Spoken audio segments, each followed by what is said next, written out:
Hello, Chaturi. Good morning, Bhante. Good morning. Bhante.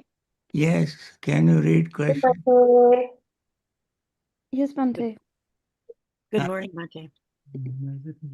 Morning, Bhante. Good morning. Good morning, Bhante.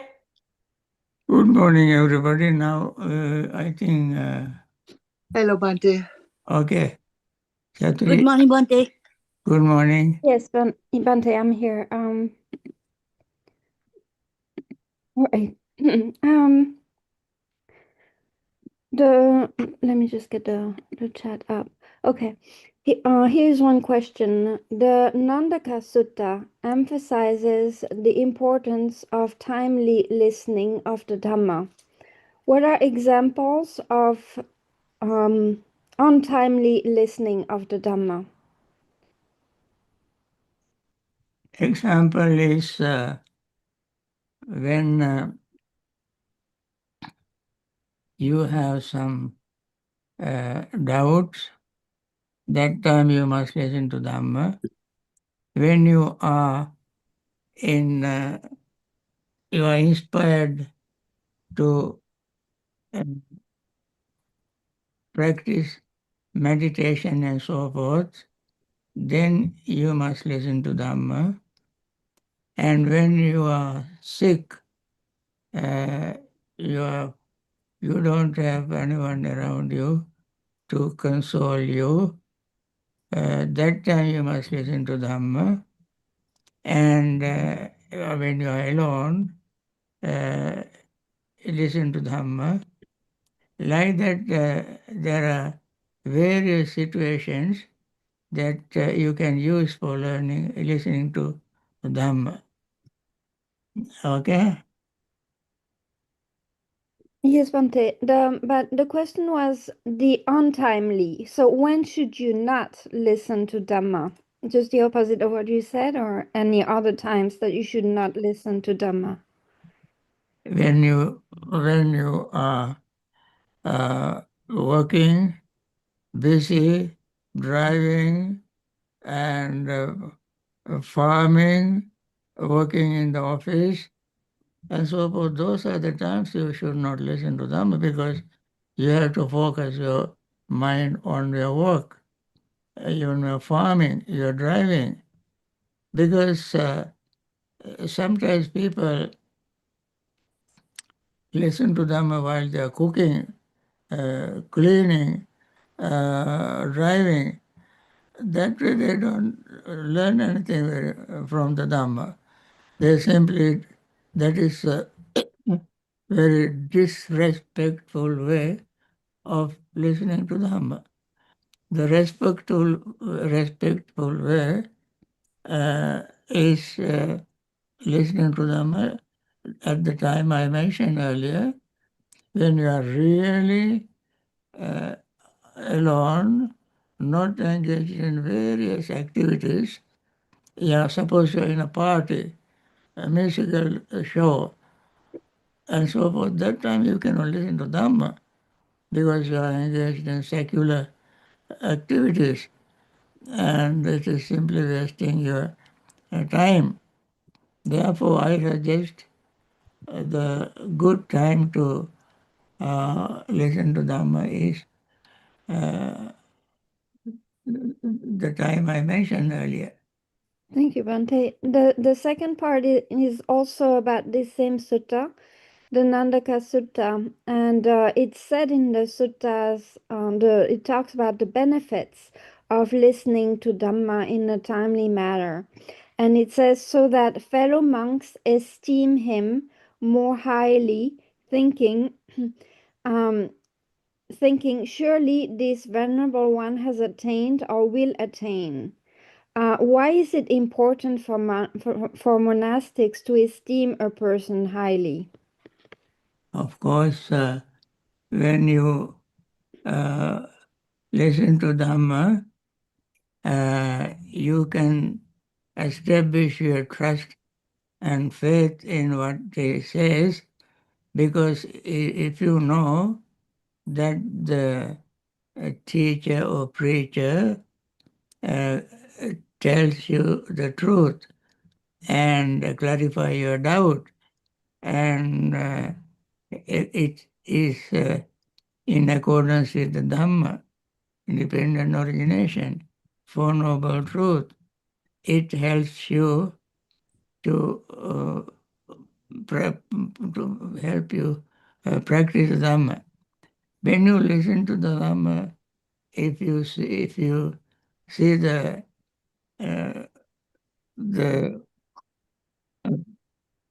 contrast between his teaching and the Buddha's teaching, then you will have not very good impression of the teacher.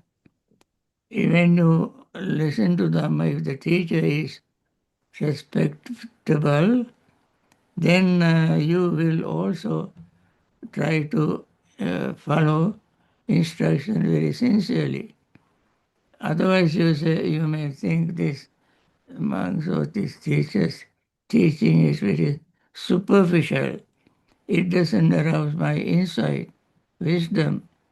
It doesn't help me to get rid of my suffering, and so forth. So it is very important for other monastics listening to the Dhamma given by another monastic.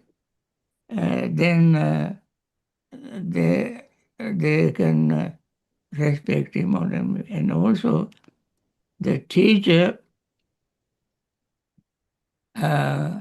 must receive the respect from the other listening monastics in order for them all to have a very harmonious, peaceful practice together.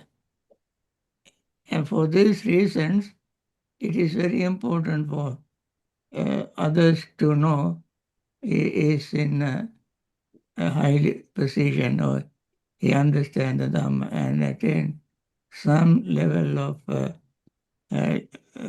practice, high level of practice. You see? Thank you, Bhante. The last part of this question is: what if someone uses the Dhamma to manipulate people, or do unskillful and or unwholesome acts? Is there a sutta that outlines what this looks like and what the consequences of this would be? Yes. If one uses the Dhamma to manipulate others, the listeners lose trust in that person. The listeners will know that the preacher is greedy. He is trying to find an opportunity to express his anger. He is trying to take revenge. He is trying to hurt others. That means when somebody teaches Dhamma to hurt others, that very clearly is a sign that this teacher has anger. His mind is not very pure. He doesn't have metta, karuna, upekha, mudita. He doesn't have the what you call compassionate attitude towards the listeners. And this is especially very important for the teacher to teach only the Dhamma. In the Buddha himself has mentioned the teacher's motive is to arouse interest in people's minds in the Dhamma. In the mind, there must be interest. So see, the teacher must arouse that interest in people's mind instead of having poor opinion about the teacher. And therefore, teacher has to be very compassionate person. He must be a Kalyana Mitra whose purpose is to guide people through the Noble Eightfold Path to liberate themselves from samsaric suffering. And therefore, he may step out of his situation, he goes overboard to express his own defilement using the Dhamma as a vehicle. And therefore, the listeners themselves are not total unintellectual fools. They are with very good intention go to listen to Dhamma. And the teacher must be very compassionate and try to be a Kalyana Mitra, good friend for everybody. And therefore, a consequence of his teaching is counterproductive if it does not have the quality of good friend. You see? Thank you, Bhante. The next question, Bhante, is the Dhamma talks a lot about restraint of the senses. What is meant by restraint?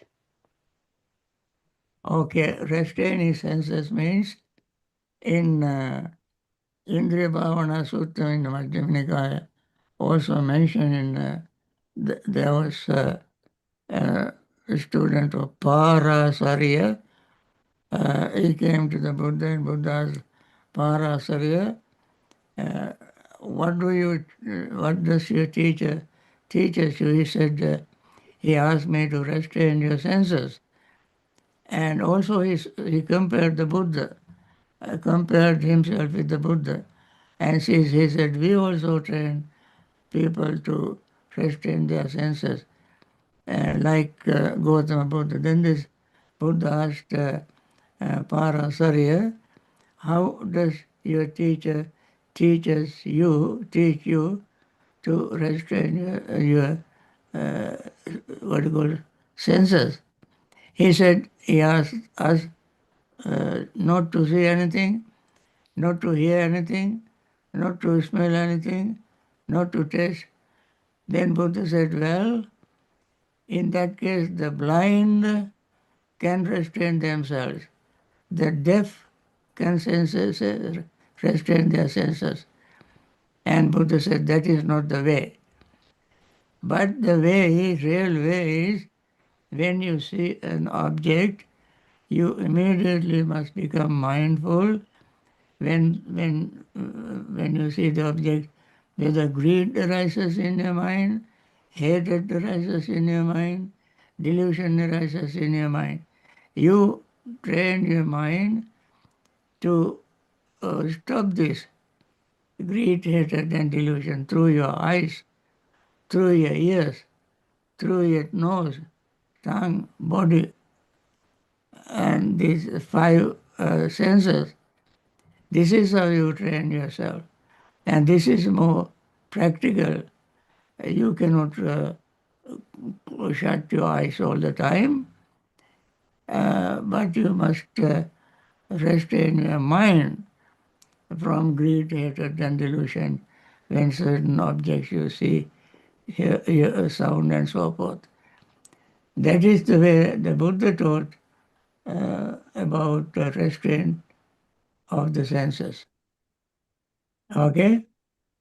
Thank you, Bhante. The next question is the person says they have tinnitus, and tinnitus is a constant ringing in the ear. It's actually caused by the brain, where you hear a sound, a constant buzz all the time, and they're saying it's causing them suffering, and they want to know if they should focus on this tinnitus or on the breath during meditation. You focus in the hearing, the constant hearing that you hear in your ear, the buzzing, or do you focus on the breath when you meditate? I think when the ear is buzzing, you may not be able to uh, focus your mind on the breathing or any other object. But therefore, you use your buzzing as an object. See how it arises. Buzzing is the sound, and that sound is very quickly rising and falling, rising and falling, rising and falling. So you see impermanence in your buzzing. So you, in vipassana meditation especially, you can use any object, physical sensation, pulsation, palpitation, rising and falling of the abdomen, rising and falling of the breath, and so forth. This also can be one of the object sound coming from your ears. You just focus your mind. Then eventually your mind gets used to it, and the buzzing will become your friend, and then you naturally gain concentration. When you gain concentration, you see the buzzing very clearly, and it's a very minute changes you can experience that helps you to develop your mindfulness and not to develop your anger, resentment due to buzzing. So that is how we have to use it rather than getting upset when you are buzzing. So the breath is, you start with the breath. As normally the ear buzzing may be going on in you even before you sit to meditate. That is not unusual. But when you sit to meditate, you see it more clearly. Okay? Thank you, Bhante. The next question is how do we know when we are in a jhana state? If you feel any piti or sukha and realize you have no control, does it mean that you are in jhana? And lastly, how do we know if a visual nimitta is real and what exactly does it look like? Okay. When you are in, I think this question sometimes, this is not the first time somebody asked this question. In the past, several people asked, although whether it's the same person or I don't know. This question is this sort of repetition. I said when you are in jhana, you know that your greed, hatred, restlessness and worry, and sleepiness and drowsiness and doubt are no longer there. Your mind is very, very clear, and you have your thought of letting go, that is called vitaka, nekkhamma vitaka, that is thought of letting go. You let go of your greed, let go of your hatred and so forth. You let go of your hindrances, which are means the maintaining that state in the mind. Then joy arises by degrees, as I mentioned yesterday, some other time I don't remember. Sometimes it is like waves, very subtle joy. It increases gradually, and then it becomes very strong, leading up to concentration. So happiness. It's. I think I gave a simile of a man traveling, thirsty man traveling in the desert. He sees somebody coming towards him with wet hair, wet clothes, and fresh face. So this man who is also very thirsty, traveling in the same desert, would ask the man with wet hair and so forth, I am also traveling in the same desert, but I am dry, thirsty, and you seem very fresh. What is the secret? The man who he would answer, well, I saw an oasis. I jumped into it, drank clean water, ate lotus buds, and swam and relaxed, and I'm coming. Hearing this person gets joy, deity. As he is approaching, his joy increases. And when he gets even closer, he can see birds coming towards the oasis, little lake, and then if you go further, when he goes further, he can see children jumping and playing in water, and then his joy increases. Then he himself jump into the water and swam and drink lotus, what do you call good, clean water, and eat lotus buds and so forth. And then he comes out of the lake and relaxing on the bank, he enjoys calm, peaceful, satisfying mental state that is called happiness. So joy increases and leading up to happiness. And that way, the person who is in jhana, many people think jhana is something like when you attain it, you remain like a vegetable. It is not, you don't become like a vegetable. Your mind becomes more and more peaceful, calm, serene, concentrated. Then you know that you are in the jhana. However, at that time you should not think that I am in jhana. The moment you think, you lose your jhana. Thinking is what is called vitakka. But this vitakka in the jhana is becoming aware. You have already attained it, then you know that you are in that state, and then you maintain it. As I mentioned, I think yesterday I gave a talk in that I mentioned, you have to you have to master the jhana, make it very strong by 5 ways. Avajjana, samapajjana, adhitthana, utthana, paccaya.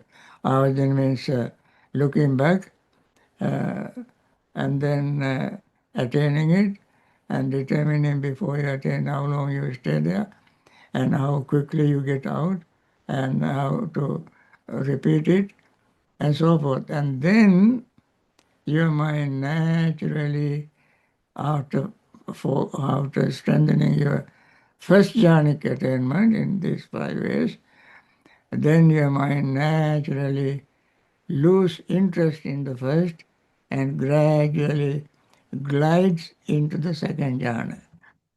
So this is very delicate attainment, and also you need to have a mindfulness to maintain it. Okay? And you ask about the nimitta. Nimitta is just before you attain the jhana.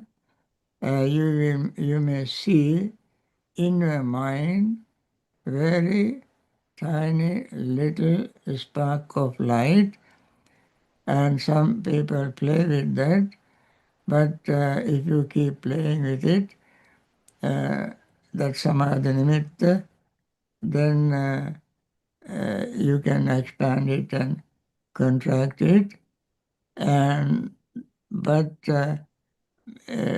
gaining concentration would be retarded, slow.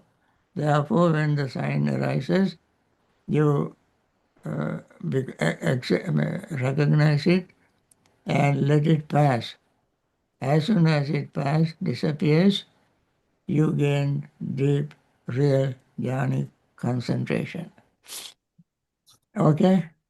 Thank you, Bhante. And the next question is, if we are fortunate enough to have prolonged periods of just experiencing our breath with no thoughts, what happens to our self? Is it suppressed? Yes. When you stay with the breath, you become aware of its rising and falling and very minute changes, as I repeat very often. Just like even in the Satipatthana Sutta it repeats, become mindful of rising phenomenon, falling phenomenon, and rising falling phenomenon. For instance, the breath is the body, breath itself is the body, asas vasas kaya. When you inhale, you can become aware of rising. When you exhale, you become falling. And then the sutta says, become mindful of rising, become mindful of falling. And third time it says, become mindful of rising and falling. Rising and falling, rising at one time, falling another time, and the third time rising and falling. Why does it say rising and falling the third time? It means every breath is not one single object.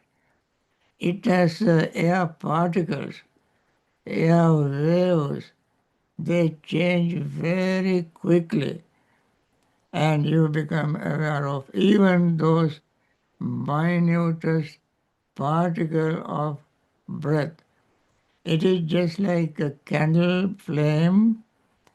Candle flame appears to us to be one, but within the flame there are very tiny, minute flames which are burning very quickly, and all these we become aware of all of them very clearly. And therefore, when we breathe, Buddha said in the sutta, be mindful of rising, be mindful of falling, and be mindful of rising and falling. That means each breath has minutest particles which also change very quickly. These are very subtle changes. At that time, you don't have thoughts. At that time, you don't have thoughts. Thoughts are disturbing. Thoughts are called vitakka, vichara. In the first jhana, you have it, but as you move on, you don't have vitakka. Vitakka means word conditioner, vachi sankara. Vitakka, vichara, vachi sankara. Why it is called vachi sankara, word conditioner? Because we think and then express. In thought put into words, and therefore first thought arises and then it turns into word, and therefore we try. That is why I encourage people from the very beginning not to use words, not to verbalize their awareness, because eventually you want to get rid of verbalizing. Some people think it would help at the beginning to focus the mind on. Well, once you start something, it would become difficult for you to get rid of it. Therefore, it is better not to start at all. And don't, you know, uh, disturb the sleeping lion like that. So let the mind remain calm, and mind can observe something without words.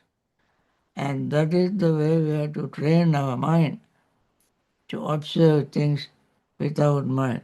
The breath is a very good example. And if you gain the good concentration, the words would stop and the concentration becomes strong. With the word, you cannot gain good concentration. Okay, I think there is no suppression. I think you have any other question? Yeah, we have quite a few, Bhante. I can save them for next time if you want. There's one shorter question related to what you just said. I can read it to you. It's not in the chat. It was sent directly to me. If you have time, or we can save all the questions for next time. I think that will be good, because now our question and answer time is up. I will copy. We can start with them next time. Okay, remember to ask me this question next time, next Sunday. Yes, Bhante, I'll save them. Okay, thank you, friends. Now let me start our meditation. You listen to this. See the. Okay.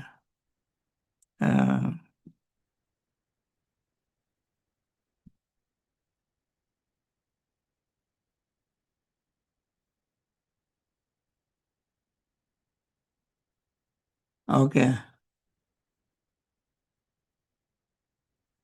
Let us recite this. You listen to it. May all beings be happy and secure.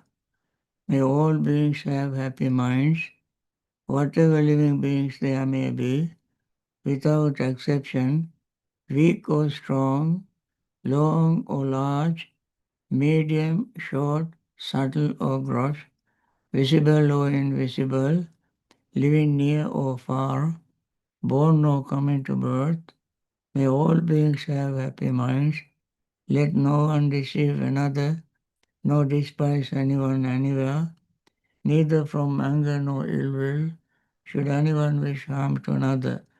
As a mother would risk her own life to protect her only child, even so towards all living beings, one should cultivate a boundless heart.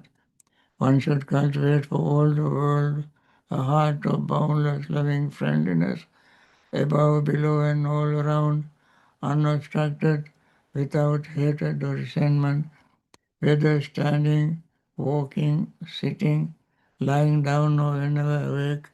One should develop this mindfulness. This is called divinely dwelling here, not falling into erroneous views, but virtuous and endowed with vision, removing desire for sensual pleasures. One comes never again to birth in the womb. With this, we practice meditation. You have at least 25 minutes.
By means of this meritorious deed, may I never join with the foolish. May I join always with the wise, until the time unattained Nibbana. May the suffering be free from suffering. May the fear-struck be free from fear. May the grieving be free from grief. So too may all beings be, from the highest realm of existence to the lowest. May all beings arisen in these realms, with form and without form, with perception and without perception, be released from all suffering and attain to perfect peace. Excellent, excellent, excellent. Now, friends, this is the end of this morning session, and I hope to see you again.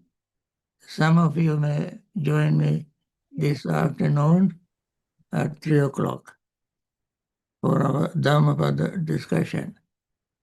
Let me end this with my regular special metta.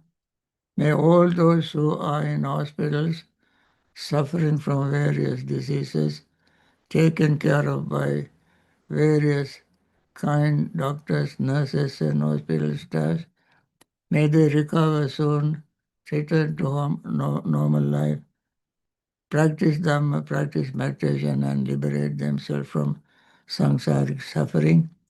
May the doctors, nurses, hospital staffs who are taking care of these people out of compassion also find time to practice Dhamma, practice meditation, and attain liberation from samsaric suffering.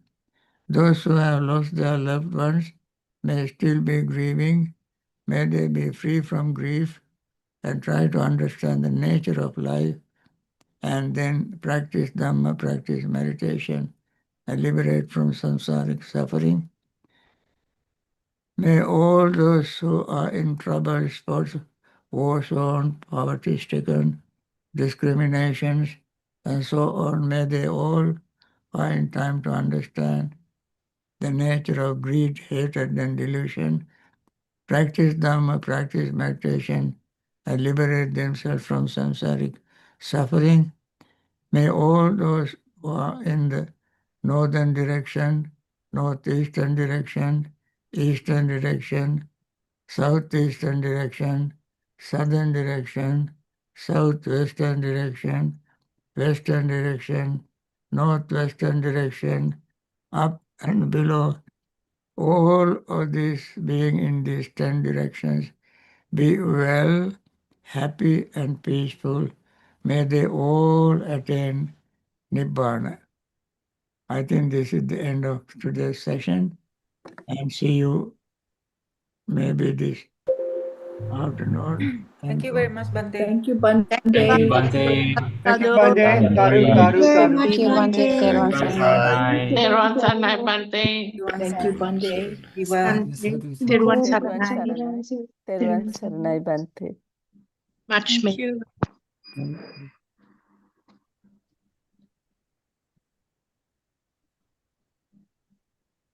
Thank you. Thank you, Bhante.